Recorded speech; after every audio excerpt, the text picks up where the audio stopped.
Hi everyone. Right, well, we're still over here. We're still going to get on and do a bit on the Rover while we can. So, you may remember last week I had started to fit this, well, not to fit it. I made a plate to go in there. I've cleaned this bit up a bit. I've got to give it a grind up. I'm going to weld them holes up and re-drill them, so we can put that back on. Also got a chance to come around here during the week and scraped all of this panel off here. As you can see, we didn't reveal anything, but I did start scraping off under here, and by the rear bar, look, there's a nice hole up under here, which with all the underseal on it, you couldn't see it. Hence why I'm scraping all the underseal off. But another confusing, well, not confusing, but another stupid thing that someone had done is inside here. You can't really see it now because I've dug it out. There's like a little bit there you might be able to see. Someone had actually put filler in there. So, a note to everyone, which you all know anyway: if you're going to repair something structural, don't put filler in it. That's just dangerous. So, I sort of started making a bit of plate to go in there, which I think I'm going to drill a hole in there and pull it in and try and get the shape deeper, and then cut it right out. But I'm going to finish that rear corner there, yeah. I keep saying I've nearly finished this side, and then I keep finding more, but hopefully that's the last bit apart from the hockey stick on the front, which obviously, like I said previously, I'm going to do that once I've done the other side and pulled the engine and gearbox out, which I'm still undecided whether to do the other side then the engine and gearbox. But I've got to curb my spending on the car a bit at the moment for obvious reasons. But don't worry, because I do have pretty much everything to do it anyway. So I should be able to carry on doing the videos for a little while yet. Right, anyway, I'm going to get myself set up and get this piece welded in. Right, also before I get started on that bit, in preparation for when I do the other side, I've also pulled all of the wiring loom through, because it all runs along the inner seal there and then up the back. So I've pulled all of that through from the back and moved it up over here, so that when I do start welding that side, obviously I won't burn the wiring loom, which is going to be fun wiring it all back up, but it's only lights and stuff really, so it's not that much, and it's all pretty obvious where it all goes to, so yeah, it's all good. Anyway, I just thought I'd share that with you. Exciting, eh? Right, so I'm all set up now. Oh well, I was pretty much anyway, but just got the MIG out. Just clean this piece up a little bit. Got like a little bit of brass on the back of it, so that I can weld these holes up. There's a tiny rust hole there as well, but I think that'll weld up okay, so that's what I'm going to do with that. But we'll weld this first. Just got this ready for once I've done that bit, then I can do that bit while the generator's still running. Right, let's go and see the generator start.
terms of the generator, I need to go around the garage and get some petrol. But I have just managed to get that bit on there anyway, which is good. Turn the gas off. God knows whether I'll be able to get any if I do run out of gas, I'm not sure. But we'll cross that bridge when we come to it. Right, anyway, I'm going to fill the can.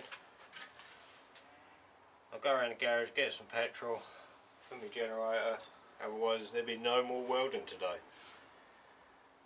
And as I've only just started, that would be a bit daft. Right, back in a bit. Right, so after that little bit of inconvenience, just been out, got some petrol for the generator, so I can weld these holes up in a sec. I'm probably not going to film that, I'll show you that after I've cleaned it up. But anyway, I've just run the flat disc over this a bit, not taking too much off, mainly just getting this bit flat, ready for this piece to go back in there. Yeah, so yeah, I'll do that, I'll weld this bit up and then I'll be back. Alright, so like I said, welded them holes up, not pretty,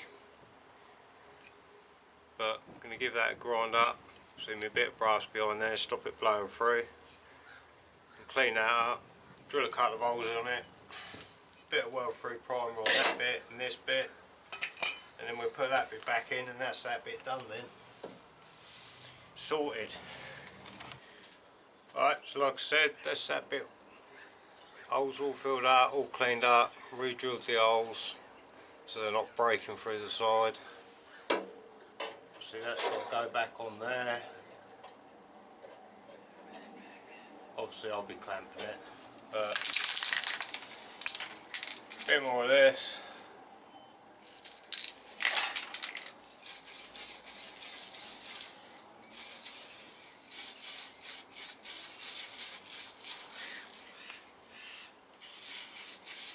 Just cover the whole bit, give it a bit of protection in it.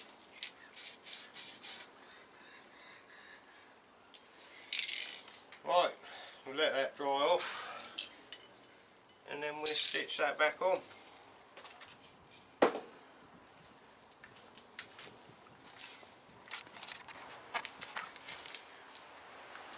Right, so all clamped in place now. I'm 99.9% sure it's in the right place. So I've got the same gap as like the thickness of a cutting disc down there. So, and it's the same height as what it was, because you can see where the end of it is, and I looked at the other side. So yeah, let's get it welded back on.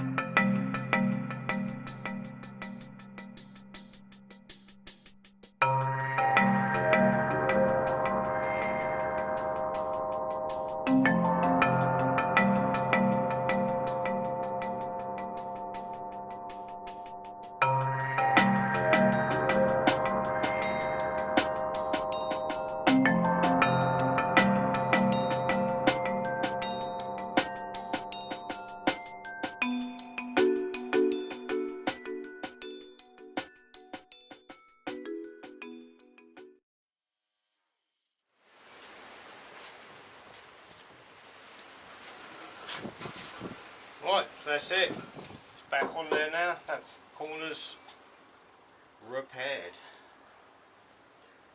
Yeah, so I'll get my flat disc out again. I'll put a new one on it because that one is absolutely knackered now.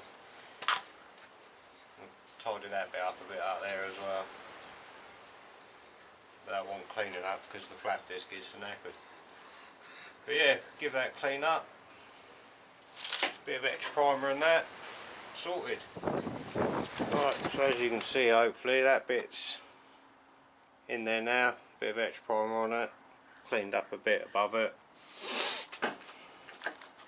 Don't look too bad from the inside. I will clean that up a bit better at some point when I do the inside of the boot. Right, so now moving on,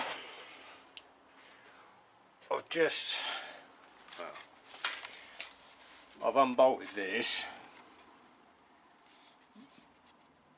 and so obviously there's a hole up there. So my plan now, well, there's a socket there to make that distance. With a bit of plate that I started to make, I've drilled a hole through it. I've clamped it up tight to pull that in. So I'm going to mark. Well, I'm not going to butt weld it in. I am going to overlap it, but I am going to cut some of the old bit away, just to try and get rid of the rot. But I'm going to cut this bit of plate across here in a minute.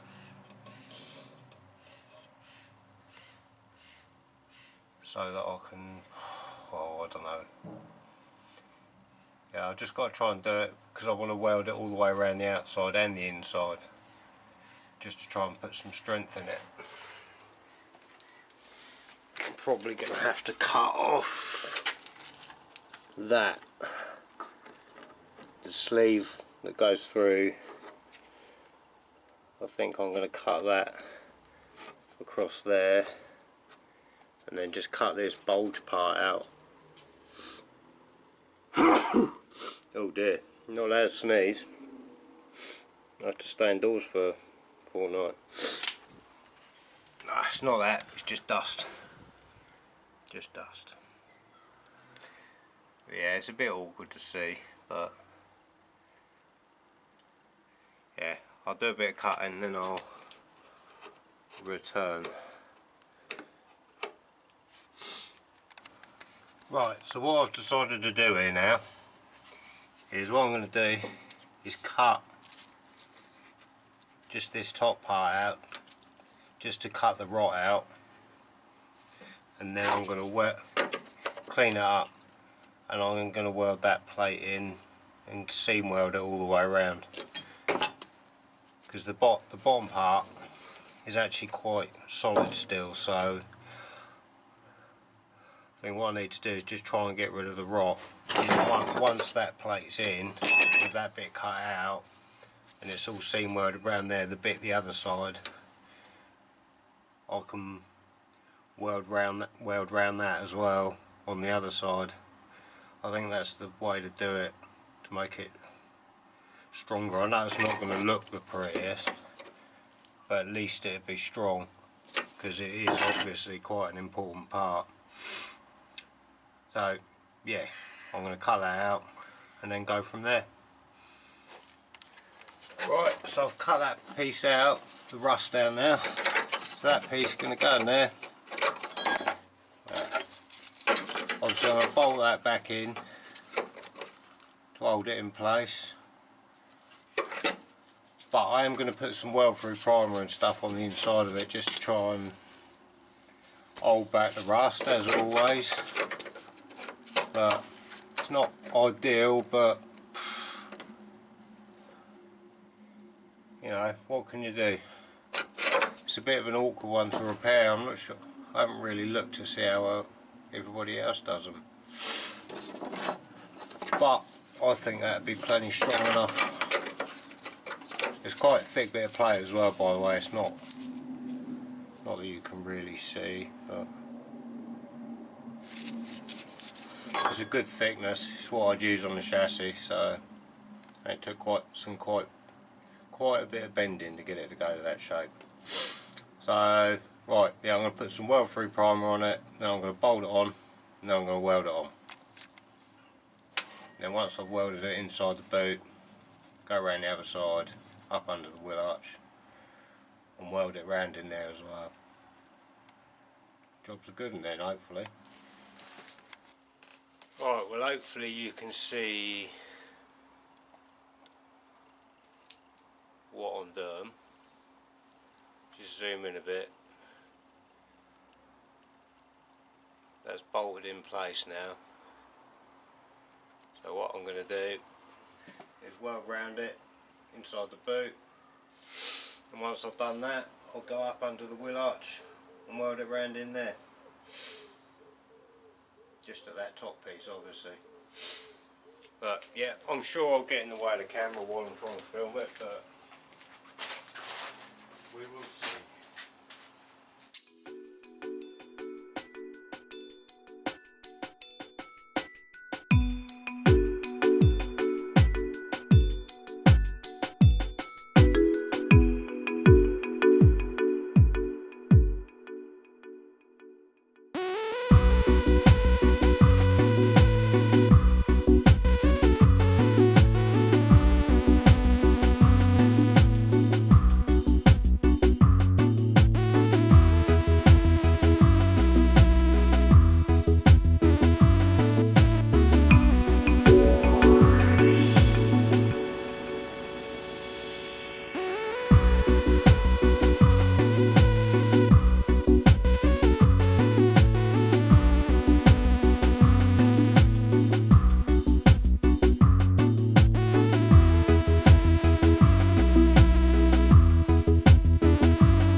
Right, so that's that bit in there.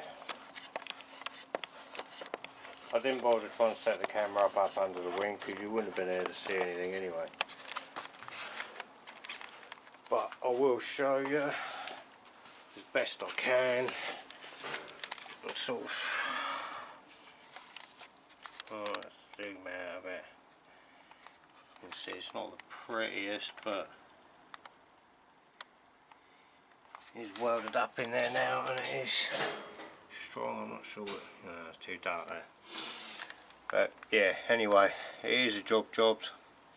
Is it original? No, but it's strong. It's definitely stronger than filler anyway, which is what was inside the boot. And I think that is the best way to go about repairing it in the end. I will run the flap disc over it, but only really lightly. End of the day, it'll be under all the carpet and stuff in the boot anyway, so you never see it anyway. But yeah, so apart from the hockey stick on the front, I believe that is this side now complete. So like I said, I'll run. Yeah, like I said, I'll run the flap disc over that bit that I've just welded, and then I'm going to put the wheels back on this side, jack up the other side, take the two wheels off that side, and then we will start on the other side. I should probably only jack it up today anyway and have a quick look, and I should probably call that it anyway today.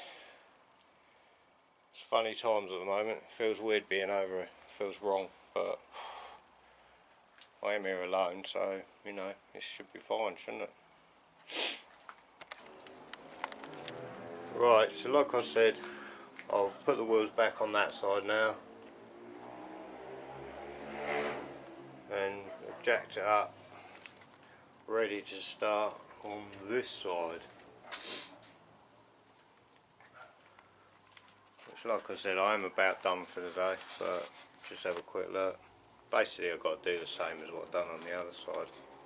It might not need I might not need to do the whole floor pan, but once again, there's been patches welded underneath, and all the rot's just been left there.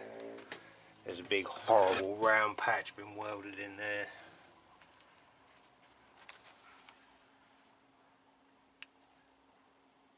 holes down there, holes down there, holes in the box section. See, and when I got this car, I did like have a crawl underneath it, and obviously I didn't hit it with a hammer or anything, but it just shows you that how much the underseal can cover stuff up. With all the bolt on panels, it is quite difficult to tell for these, but it could have been a lot worse if it had been a really expensive one. You know what I mean? But hey ho, we're getting there anyway. We're almost halfway there. So, anyway, until next time, stay safe everybody, and I'll be back when I can be back. Hopefully next week. Ta-da for now.